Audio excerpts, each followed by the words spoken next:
কেউ যদি আমারে কষ্ট দেয় আমি বদলা নিতে চাই, ঠিক কি না? কিন্তু ইসলাম বলে বদলা না নিয়ে বদলে দাও। কি করবেন?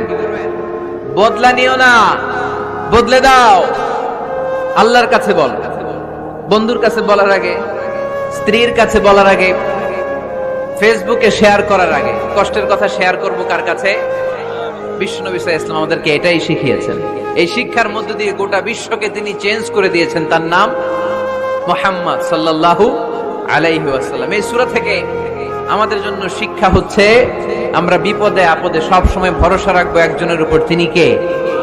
আর মনে রাখতে হবে the grief isn't permanent, the struggle isn't permanent. এই পৃথিবীর কোন দুঃখ কষ্ট আর সমস্যা এটা পার্মানেন্ট নয়। সমস্যার পরে সমাধান আছে, দুঃখের পরে আনন্দ আছে।